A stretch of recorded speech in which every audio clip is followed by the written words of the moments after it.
Hello, everybody, and welcome back to Amanda Gilliam Presents. I'm Amanda, and you're going to notice between this and the actual video that I don't look the same, and that's mainly because my intro got totally messed up, and so I'm having to re-record the intro. So today, I get to interview an amazing, brilliant comic book creator. Her name is Madeleine Holly-Rosing, and she is the creator of the Boston Metaphysical Society, and we get to sit down with her and discuss her Kickstarter. So I hope you like the video. Maybe you'll even like the comic and you'll go ahead and run over to Kickstarter and back the project. But either way, please enjoy.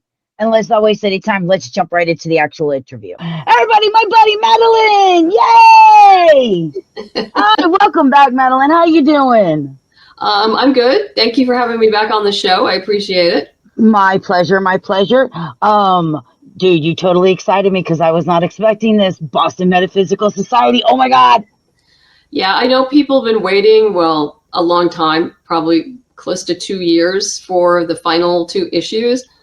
As I mentioned before, we've got, and you're laughing now. You're laughing. Come here. Well, somebody wants to come say hi to you, Madeleine, like she always does every time we do this. Say, Hi. hi, Aunt Madeleine. Hi. Oh, fizzy.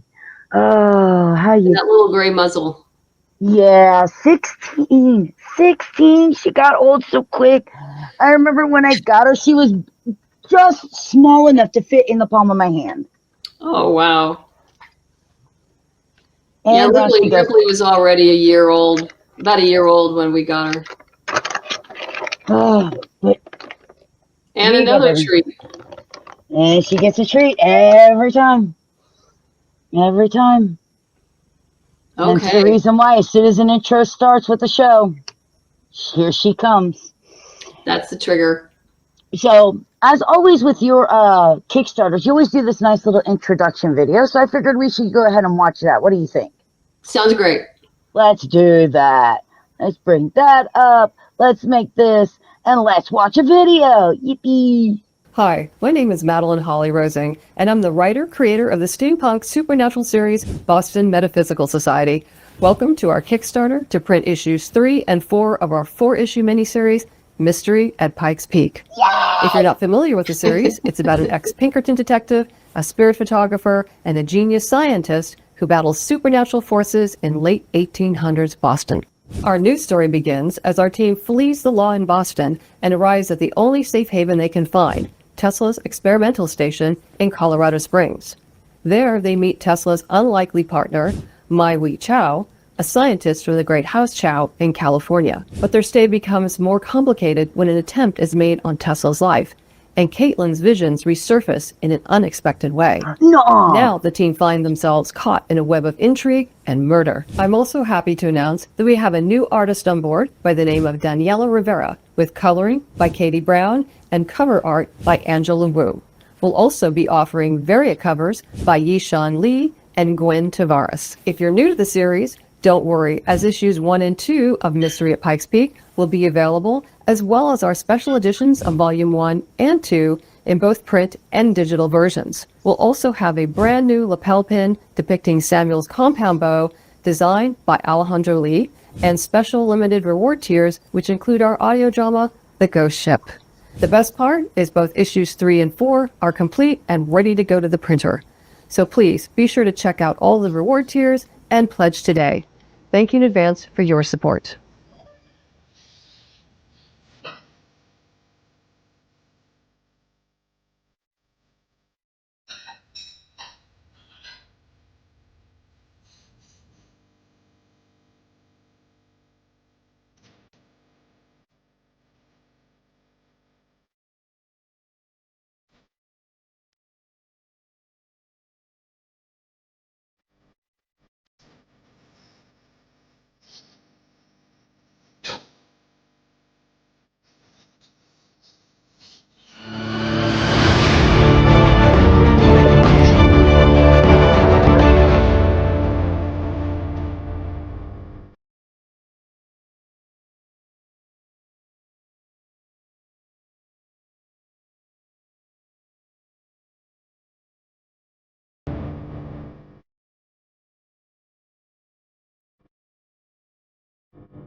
Can we come back to the stage now? Thank you.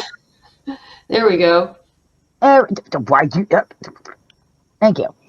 It wouldn't let me back on stage. Okay, woman. Okay, her powers are back, but now she's able to do this. And then there's a new enemy. What are you trying to do to me? Give me an aneurysm before I can read the. Also, you forgot to tell everybody how brilliant you are in your introduction. Oh, that's a little self-serving, so no. Okay, well then I will serve you. This woman is brilliant. Okay? Of all the creators that I know in the world, this is one of my top favorite creators of world building and writing and character development. The world she creates, you just feel like you're there. And trust me, yes, I will admit it. I am a huge fan of Boston Metaphysical Society. I have the comics. I have the audio. I have it all. I have it all. It's an obsession. And so you may have heard me commenting while that thing was going on. Like, what? That's because I'm excited because I need to finish the series. And this woman is brilliant because not only is she doesn't just go, here's a character and here you go. She develops her characters, she develops this world, and everything interacts and you feel like you're there. So no, brilliant describes you and this creation that you have made and the team that you always end up putting together. I don't know how you do it, but you always come up with some brilliant people to help your brilliance shine. Well, that's one of the hard parts is, the production side of it and going through artist portfolios, colorist portfolios. And there are many, many wonderful, wonderful artists out there. But, I have to find the one that I think will be able to best exemplify Boston Metaphysical. that can really, so we know, since I've had several different artists on it, that we know we're looking at Caitlin, Samuel, and Granville, that we know it's them, but we have their spin on it. But they still capture the universe, but like I said, but with their spin on it. And that's kind of the hardest part, is finding someone who really can adapt the material well, particularly since there's lots of pre-existing material. And everyone has done a great job, from Emily to Gwen to Elizabeth and now to Danny. I also had the privilege of meeting Danny at San Diego Comic-Con. She lives in Mexico, and she says, I'm going to be there. And I said, well, you have to come to the table. So yeah, we have a very cute picture together. And as you know, in this day and age, we know people all over the world, but we rarely ever meet. And so it was pretty fun to meet her. And I think she has a very, very, she's young. And I believe she has a very bright future ahead of her. And has been really fun to work with, and hope I can work with her in the future. So I'm crossing my fingers right now, and it shall be done. Whatever I have to do to make it happen, I will make it happen. Yeah, no, it's a joy, and it's been great working with Katie and Troy, of course, has been doing my lettering forever. He squeezes me in between. I mean, he has like regular Image and DC gigs all the time, and so I get squeezed in between stuff. But he does a wonderful job, and what most people don't quite get is lettering is so important. It is so important. And I have seen... I'm sorry, I'm praising somebody who finally gives credit to the letterer. Because like everybody's like, somebody made fun of me because I was like, I had this one comic and I had almost everybody sign it except for the letterer. And I was like, why don't they ever invite the letterers to the conventions? And they're like, who cares? I was like, I do. Yeah, it's because it's not a sexy job. It's not the art, it's not the story, but it's important. It's so important. I mean, you can have an incredible artist, you can have great characters, great writing, but if you have crappy lettering, it will destroy the book. It will 'Cause- distort it. You don't have the right letterer. And then there's like some of the emotion, because the letterer really helps convey the emotion through the words that they're saying. It's just like when you say a text and it's all in capital letters, somebody knows you're yelling at them. Yeah, and he has an interesting MO when he does these. He never reads them ahead of time. So he's engaged in the moment. And so it was funny because he writes comments to me all the time when he sends me stuff, when he's reading things. And he goes, oh, I don't want to ruin it for people, but he goes, I got to that one part where this happened. I went like, whoa. Well, you tell him that I appreciate him and that if I ever get to meet him, he's signing my stuff. Yeah. And well, on a side note, of course, I have my new series, Morgana Pendragon, which will be back in February. Issue 2 is done. It just has to go to the letterer, which I'll get to that in a couple of weeks. There's no rush, so that's fine. But we've gotten a number of reviews for Morgana, and one of the reviewers actually talked a lot about what Troy did, and how professional it looked and how outstanding it was.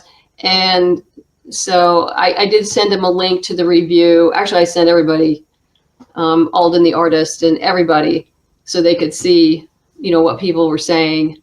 You know what, everybody? Put L's in the chat for love and letterer. Do it. I want to see it all over the chat, because poor letterers, they get so forgotten, and yet they're so pivotal. Sorry. Yeah, because I have seen some comics where like I initially look and I see the art and the pitch is really good. I'm like, wow, this sounds really good. And I open it up and I'm like, oh, this is just sad.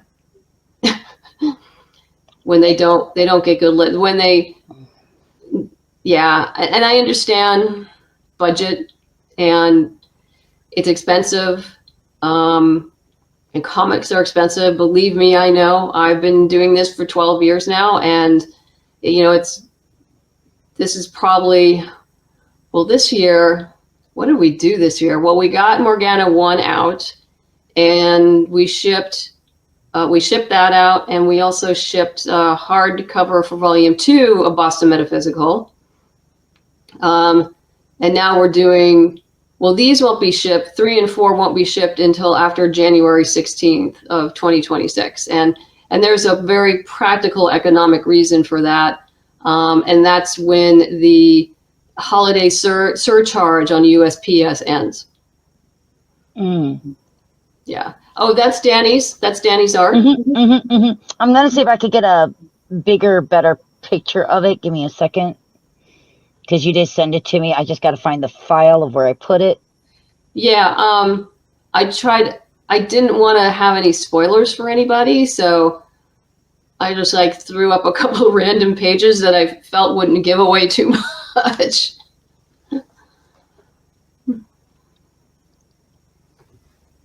Oh, come on. Give yeah.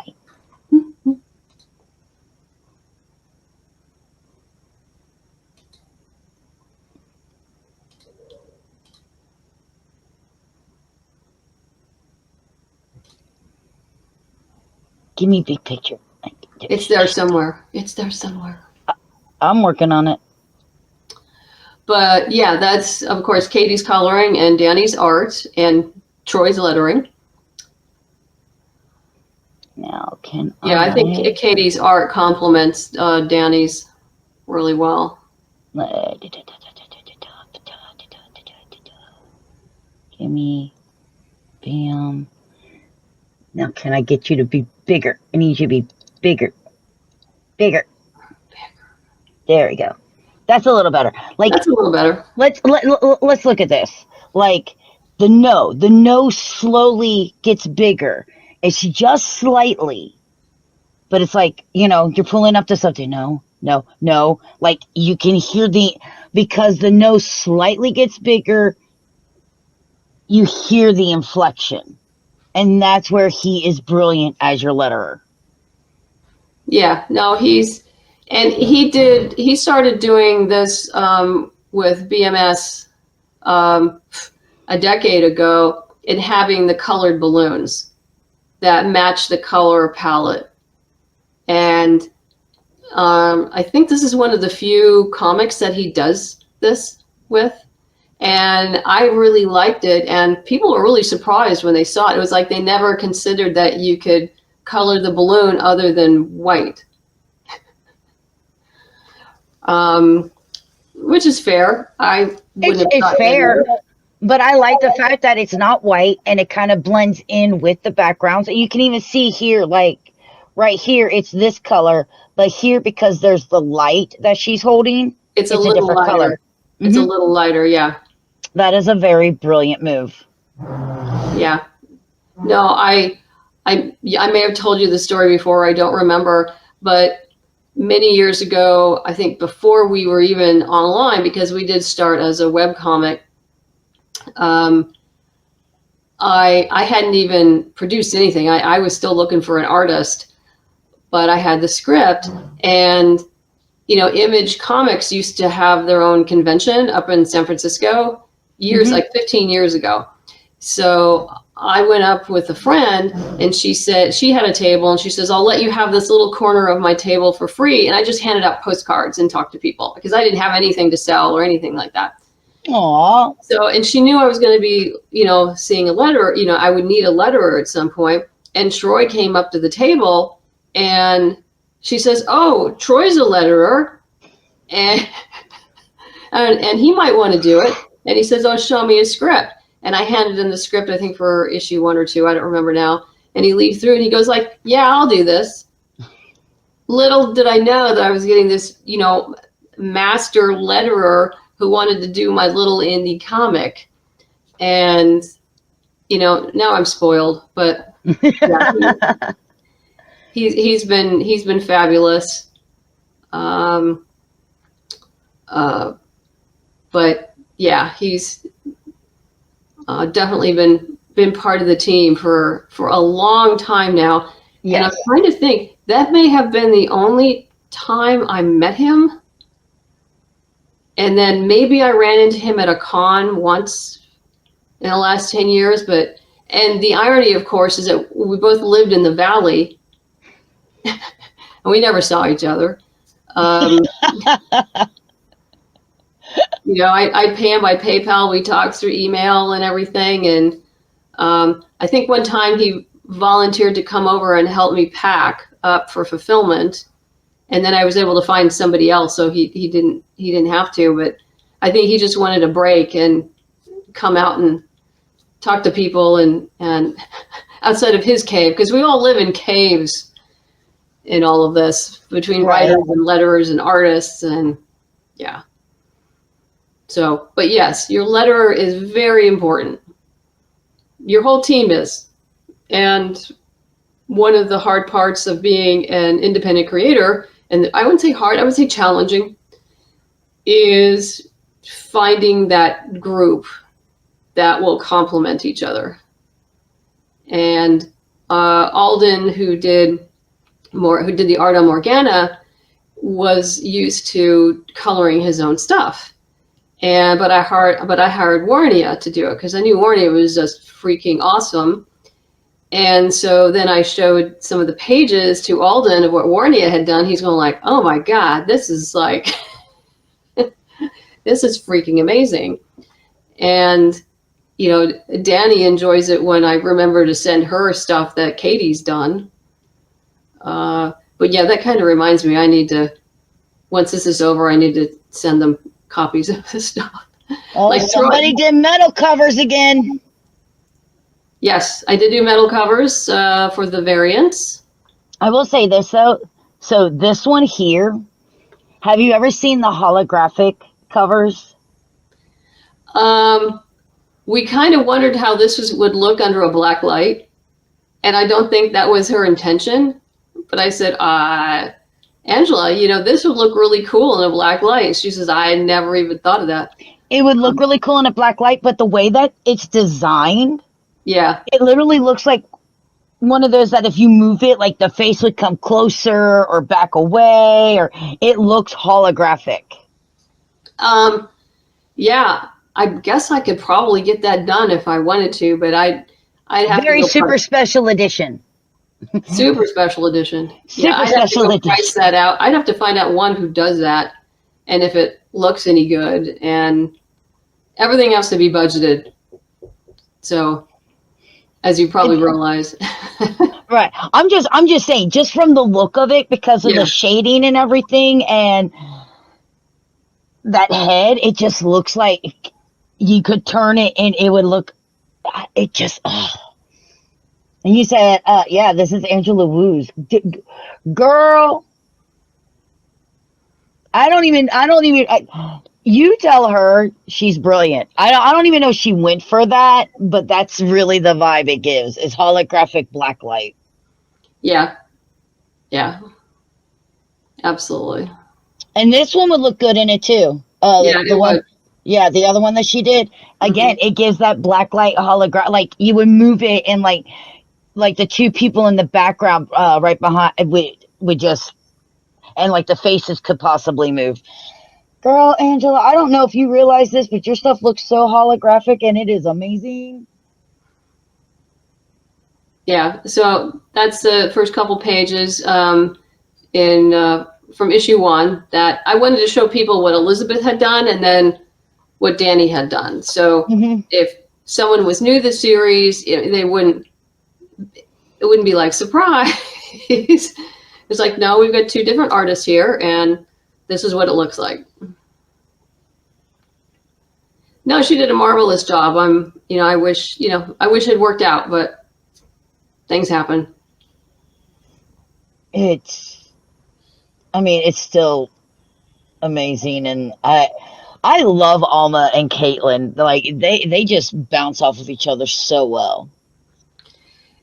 Yeah, I realized a number of issues ago, I think actually when I did Spirit of Rebellion, that Caitlin needed a friend, and a female friend. Yeah. And so that was part of the reason I brought Alma on board, and eventually, she introduced her in Spirit of Rebellion, and then she came on board as a regular with the team. But I really like her because with her I get to demonstrate like the scientific method, and she does that with Caitlin all the time with data and how she records things, and every little bit of every little experiment she ever does, and repeats it with Caitlin, testing her different abilities. So yeah, it's fun, and it's a nice, easy way to teach other people about the scientific method of like, okay, this is what you do if you want to try to prove something or improve upon something. This is what you have to do. Right.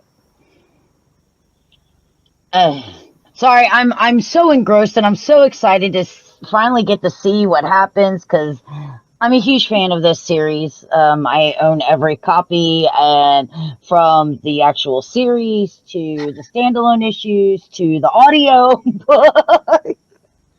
Yeah, the audio. I know we've talked about that. That was quite a challenge. My boy up in there, he's doing so well on YouTube, by the way.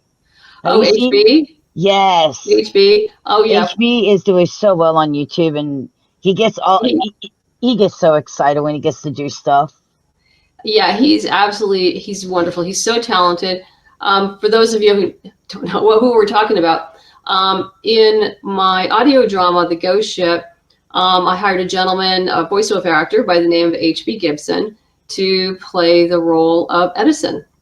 And he knocked it out of the park. And little did I know at the time that was his first credit.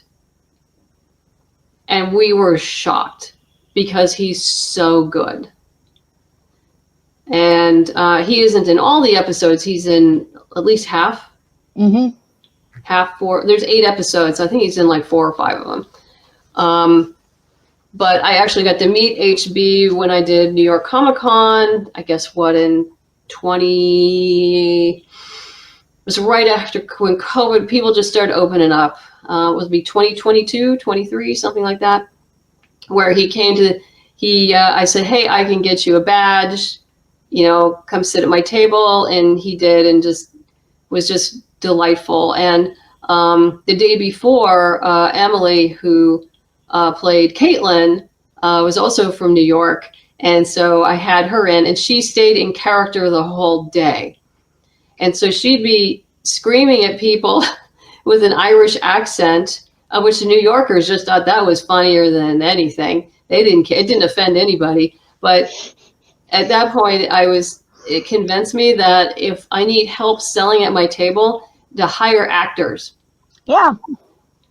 Absolutely hire actors, because one, they're trainable. And if you need to change something, because she was listening to my pitch, and then she was altering a little bit to, make it fit her thing, which is fine, because you need the pitch to be sincere. Right. And then there was like some nuances that I said, okay, this part of what you're doing is really great, but this part here, you may not realize what that may imply. So we need to change that, tweak that a little bit, and then boom, it's done. And that's when I'm like, okay, yeah, anyone who's selling at my table, I'm hiring actors. Well, they were both brilliant in it, and I can't tell you how many. I'm amazed that thing still runs as many times as I listened to it. I'm always surprised when people repeat dialogue back to me from it. I had people do that, and I'll go like, what are you oh yeah, okay, I remember. I actually I wrote that at some point in time. So I don't know if we actually really covered what Boston Metaphysical Society is. So for anybody who may be new, this may be their first time being introduced to you through the channel, tell them what Boston Metaphysical Society is. Sure. The overall premise is about an ex-Pinkerton detective, a spirit photographer, and a genius scientist who battles supernatural forces in late 1800s Boston. We started with a 6-issue miniseries with art by Emily Hugh. When we finished with that, I did 4 standalone sequels with art by Gwen Tavares. And then for what I would call our 3rd series, I do group the standalones kind of together into what I call volume 2, just because it was easy to put them all into one volume. So we'll call it volume 2. And then Mystery at Pikes Peak will eventually be volume 3. It is on Kickstarter right now. We have, as of this evening, we have like 21 days to go. We are fully funded and are heading towards our 3rd stretch goal. So we have, lots of goodies for people, lots of extra goodies. And unfortunately, we are past the early bird specials. So yeah, I run some really good deals in the first few days. So if you're interested, want to start with the digital package and then maybe get something, physical in later time, definitely, you can follow me on Kickstarter or on social media. And then just when I put up the pre-launch page, you can sign up, and then you'll know immediately when we launch, so you can take advantage of those early bird specials in the future. Dude, her early bird specials are so good. I highly recommend. Highly recommend. Yeah, well, they're a reward for those of you who've been with me for a long time. So I like to see everyone, be able to get it at an affordable price. And I mean, they're still at an affordable price, but they're even better in the early bird special. They're even better in the early bird special, but I'm always confident, and I always feel comfortable backing your project, and because I always get my item, and I always get more than what I always get it for just my comic, but you always get a couple of your stretch goals taken care of, so I get more than what I want. Yeah, I mean, right now, for anyone who's pledged to a reward, you're getting an additional 6 independent digital comics from some of my favorite creators. For those who have pledged or will pledge to a physical package, we have a really cool magnet.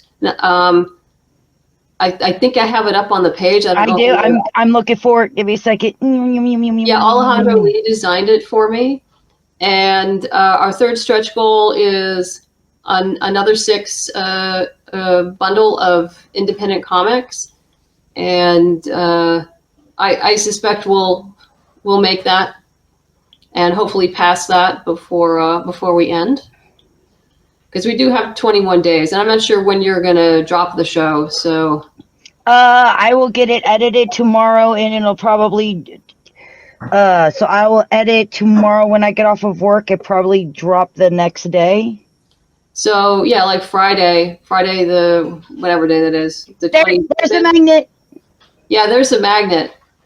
It looks really cool. Yeah, that's the House Chow dirigible. So, I'm noticing something. Chinese influence. Yes. And we have a new character. And she's Chinese. Yes. That is from House Chow, the Great House Chow from California. And one of the new characters that are introduced in Mystery at Pikes Peak is a scientist. Her name is Mai Hui Chow, who is currently working with Tesla, much to his chagrin, on wireless technology at Tesla's experimental station in Pikes Peak. The premise behind that is the Great House Astor and the Great House Chow have both put in funding. And so they've required that Mai Hui be part of the team that works on this project because they have money in it. Money. Yeah. So, but there's a lot of stuff going on behind the scenes that people don't know about. Right. And if you're wondering, is this comic for you? Do you like really good world building? Then yes. Do you like really good character development? Then yes. Do you like steampunk? Then yes. Do you like mystery? Then yes. Do you like ghosts? Then yes. Do you like American history? Yes. Do you like a different take on American history, like What If comics? Then yes. If your answer is I like to read, then your answer is yes. There is no answer when it comes to this, because she pretty much goes, yeah, if you like something, I kind of have it in here.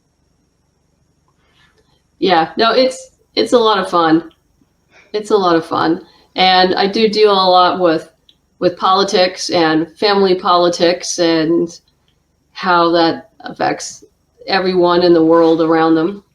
Well, I love how you really do pay attention to your history, and you go, okay, and you do like the old 80s, 90s Marvels, like they're good ones back in the good days of the What If comics that they had. Like, what if Gwen Stacy didn't die? You're like, well, what if this didn't happen, or what if this did happen?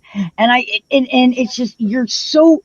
I'm gonna beat this word into the ground today. I don't know why, but you're just brilliant the way that you do it.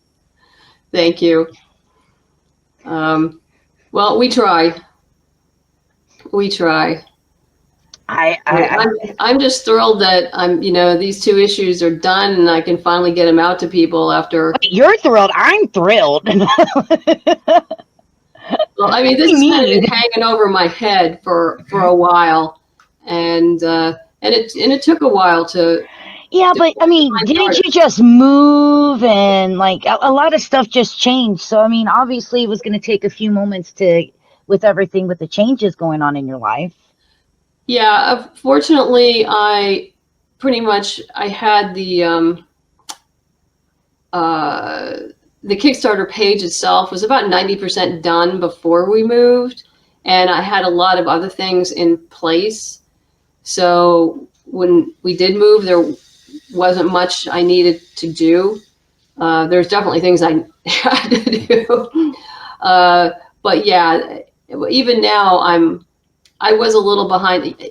Well, I usually get almost everything done. I press release all sorts of stuff, letters before we launch. And now because of the move, a lot of that's been, the seat of my pants, like, oh, I guess I better do that now. And, But it all gets done. You'll get it done. I have all the faith. I have more faith in you than I have in myself sometimes. I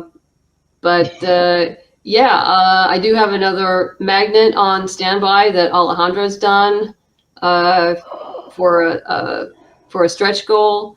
So yeah, I have a lot of things on the back burner that are waiting to. If we get there, I'm gonna move them on forward.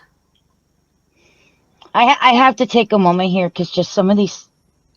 Okay, so with the Kickstarter, and I do believe is if you pledge for a physical copy is how you get the stretch goals, right? Well, no, if you pledge to any reward, you get the digital rewards as well. Okay. So yeah, any reward tier you pledge to, you will get the digital rewards. But to get the magnet, yes, you have to pledge to a physical reward. Okay. So with the first one already unlocked, we have California Inc., Paranormal Investigator of the Pacific North, Green Zone, Immortal Era, and Sherlock Holmes: The Phantom Masquerade, and Whittaker Knox. Yes. And then with 2, if you have a physical copy, you get the Boston Metaphysical Society the magnet. And then and stretch goal 3, so that's another 6 comics. We have Heir of the First Unicorn. I don't even know how to pronounce that. Granica, I think. Granica, okay. Holiday Spirits Anthology. Mary Shelley's School for Monsters Origins. That has me sold right there. You haven't seen that yet. Oh, you should definitely check that out. Jessica has a series, and I think she's done at least 2 or 3 books in the Mary Shelley School for Monsters series. You should go check those out. I think you'd love them. I don't know why, it's just giving me a Monster High vibe. It just automatically gave me that vibe, and yes, I have to check it out. Parallels Anthology, and here's the other one. The title alone caught my attention. Unicorn Vampire Hunter #1. Oh, that's good. I've actually read it. I've reviewed it. Caleb did a really good job on that. It's a good story. Not to say that nobody else's comics are any good. It's just those were the 2 names that those 2 titles just was like, and I don't know why, but the Mary Shelley's one gave me this Monster High vibe, and then as soon as I read Unicorn Vampire Hunter, I'm like, see, I'm not allowed to watch anime anymore because now I have like The Last Unicorn meets Vampire Hunter D, and they got together, and that became a comic. The weird things that pop in my head. Hi, husband. Hi there, feeding the dog. That's fine. I just thought I'd say hi. Hello. There she goes. Go eat, Ripley. Go eat, sweetie. Yeah, go eat. You gotta have your strength to fight them alien xenomorphs. I don't know if that's what she's actually named after. That's just where my head is. Yeah, she is. Yes. And our other dog his name was Bishop. Yes. But unfortunately, he passed away in April. Yeah, he had cancer. I'm sorry. So hopefully once we get more settled, we're gonna get her a buddy. So we'll get another dog. If you get a puppy, you should just name it Newt. I don't think we're getting a puppy because that's insane. I don't think we couldn't deal with that. If you get something that's younger or smaller than her, it should be named Newt.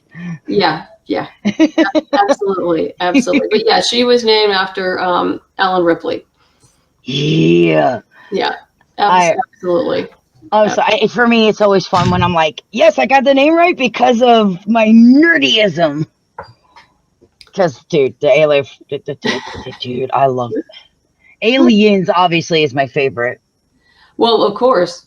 It's the best one out of the bunch. Well, since there's only 2 good movies,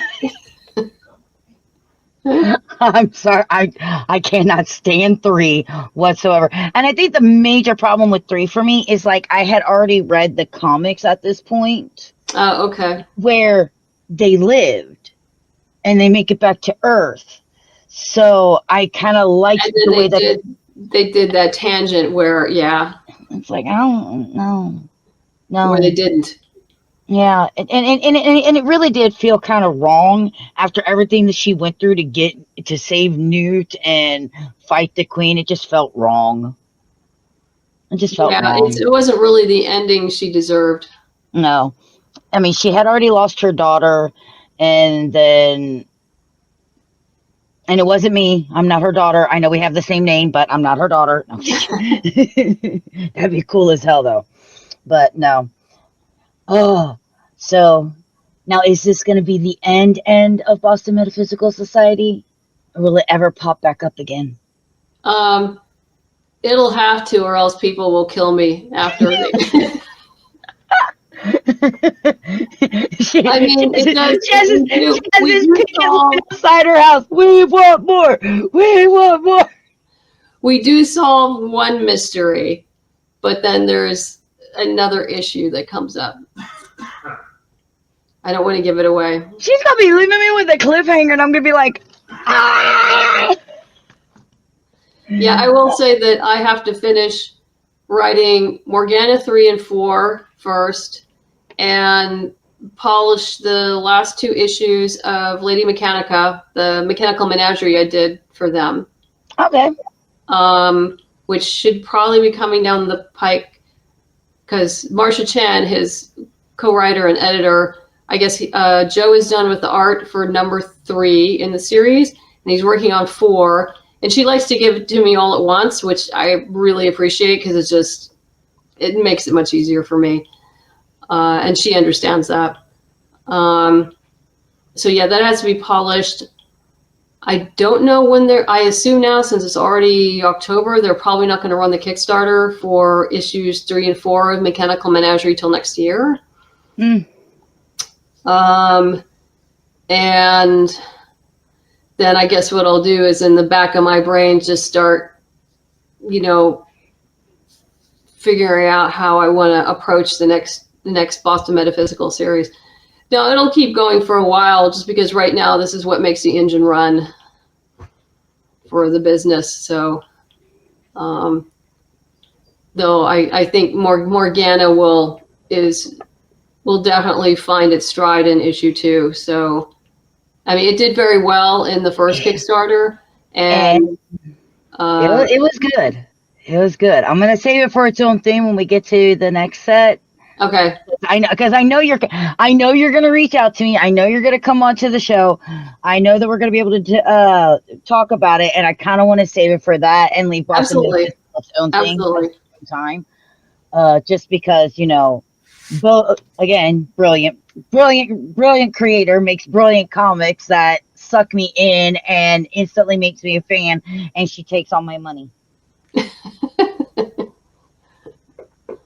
And yet I love you. But you get good quality and all sorts of things. I don't get good quality. I get great quality. And one of the greatest things that I have to say is the moment you reached out to me and introduced me to your world and introduced me to the comic, made me a fan first, and then we became friends. Yeah. Yeah. No, that's happened a lot. There's, people I've met at cons that, now whenever I'm down in San Diego, we have pizza and beer and we talk on social media. And so it's really nice. It's really nice. Well, maybe after the thing that we talked about before the show, after the first of the year and things like that, and I get back on my feet, maybe I'll be able to save up a little bit of money and I'll get to come out and hang out with you someday. Yeah. Do a little bit of traveling. But the Chihuahua's going to have to stay because she don't like nobody. Yeah, that's one thing we learned. We spent 3 days driving up from Southern California up to here because we didn't know how Rivoli would respond because we'd never traveled with her before. And it turns out she's a great traveler. I put one of her beds in the back seat and we strapped her in and she chilled. She really did great. Fizzy's fine with traveling, and Fizzy's fine with going anywhere. Just she doesn't do people. She's not a people person. She's a mommy and her grandma person. Everybody else, I will eat you. No, Ripley's not that like that. She's good. You see those videos of mean, evil chihuahuas? Yeah, I think she's the creator of every one of them. Yeah, chihuahuas can just be mean. She's overly protective, and if somebody upsets her mom, like they make too much noise in the hallway, she will lose it. And she will let you know, you are upsetting my mom and I will hurt you. And I'm just like, great. Little mini guard dog. It's like, it's okay. Hi, Ripley. Are you coming back in, sweetie? Hi. You just want me to rub your butt. All right, well, let's go ahead, because she wants some butt rubs, I guess, because she's now full. And so you can spend some time with Ripley and hubby in the kitchen. You weren't kidding. He likes his kitchen, doesn't he? So, any final thing that you want to tell anybody about Boston Metaphysical Society? Well, jump on now while everything is... You're whining again. We've only... Well, by the time this drops, we'll have, I guess, about 19 days left. So, please come on before it ends. So you're eligible. So actually, everyone gets more stretch goals, which is always fun. And for those of you who are new, we do have what I call a starter kit reward tier, which includes volume 1 and the novel A Storm of Secrets. So if you like graphic novels and prose, you get your graphic novel and prose fix all at once. And the 2 books gives you the underpinning, the foundation for the entire universe. And you can add on to that if you want. If you want to add on other books, you're certainly welcome to do that. But yeah, that basic, I think it's $40. And that includes shipping. You get volume 1 and the volume 1 special edition. Let's see, yeah, if you scroll down. Time out, hold on. What? I just saw that. What? The starter? I didn't. The cover. The difference between. You just saw that. That it's not I just saw that. I had to pull because I'm like, I was scrolling. I was like, what did I just see? And I had to scroll back down. I'm like, no, no, that is you sneaky people, you sneaky people, you. I see that. I see all of that. Yeah, that's Gwen. That's all Gwen. Gwen, you sneaky woman, you. Okay, who put the Terminator? And again, I'm now seeing the Terminator arm. Oh, coolie. It all makes sense. I know it'll make sense, but yeah, there's no way if you're nerdy enough that you see this, you see the arm, and your first thought isn't Terminator. I am trying to get up to what you were talking about. I'm sorry. Please continue. Your artists have distracted me again. Yeah, everyone's done such a great job. Or if you're a glutton for punishment and you want everything but don't want to spend a lot of money, you can get the digital bundle where you get there's comics. There's a level where you just get the digital bundle of comics. You get a digital bundle of the comics and the prose, the anthology and the novel. So you can catch up to everything. And but for those of you who like hardbacks, we do have a hardback special, which includes the hardback of volume 1 and 2. And by the way, those are beautiful. Those are foil embossed and come with satin ribbon. They're just wonderful. And also you get the, I think you get issues 1 through 4 as well of Pikes Peak. But yeah, you can kind of mix and match. You can, I see people doing all sorts of different things, but yeah, you can, get issues 3 and 4, the standard issues 3 and 4, and then add on 1 and 2 of the variant covers if you want. Yeah, there's. You can. I love the fact that there's like the add-on thing, because obviously for me, I want this, but I also want that. So I would get this, and then I would add on that, and then Yeah, I mean, and you can do that. And I won't order the pins until close to the end of the Kickstarter. But the manufacturer has always done an excellent job. We've been doing these pins for a long time.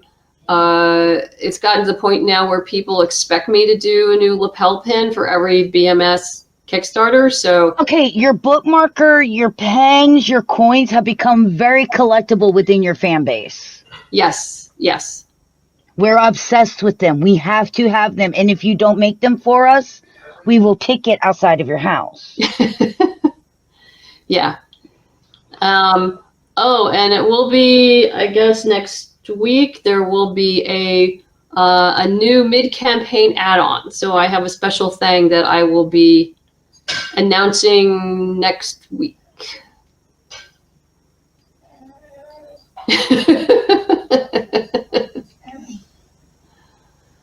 Hi, Ripley. Hi, Ripley. Where's my Where you phone? going? Did you have dinner? You had dinner. You did. Okay. She had dinner. Okay, next week. You don't think I ain't putting this in my calendar? You stupid. Well, if you pledge, you'll get notified in an update. Yeah, that's true too. And I'll also, of course, on social media and other Because I get paid on Monday. I get paid on Monday. You know where that paycheck's going. No. And of course, guys, we understand not everybody can back. We understand people fall into hard times. So of course, if you can't back, at least share. If this is something that interests you, or you may know somebody that it interests in, or you just want to help support a creator, share it. I'll make sure that the link is in the description, so you could just copy the link and share it on any social media that you have, and it is greatly appreciated. Yeah, sharing is great because you never know. Sharing is caring. Sharing Sorry. is caring. So, But yeah, I can't tell you how often that happens. Someone just shares or they repost or something, and then it reaches someone else. And I've actually gotten little notes like, oh yeah, I saw this when XYZ, shared it on Facebook or X or Blue Sky, pick your poison. right. Yeah. And it really works real well, and it's always helpful. So I know a lot of people, oh well, I can't. Then share it, dude. Just share it, especially if it's something that interests you. More than likely, you're gonna have somebody else within your realm that is gonna interest as well. Oh yeah, absolutely. So on that note, as always, Madeleine, thank you so much for coming on. I greatly Thank you appreciate for it. having me on the show again. It's always nice to catch up. It is always nice to catch up. Even when the beginning of the show, oh, you should have seen the behind the stuff that happened. That was funny. Don't worry, guys. I'm a professional. I got this. There was a little regrouping, but we were all good. Good thing this one's recorded instead of the live this time. Oh my god. I think this worked out well. I think it worked out well too. But on that note, guys, just thank you guys so much for watching. Don't forget to go ahead and check out Boston Metaphysical Society. I cannot recommend the brilliance of this woman, the world she created, the characters that she created, and the brilliance of this entire series. From first volume, second volume, this volume, audiobooks. It's all so brilliant, and it is all one part of this amazing world. Check my girl out. All of her links to all of her social media will be in the description below. And we just really appreciate your guys' support. Yeah. And thank you again. And thank you for watching. Thank you, guys. Bye.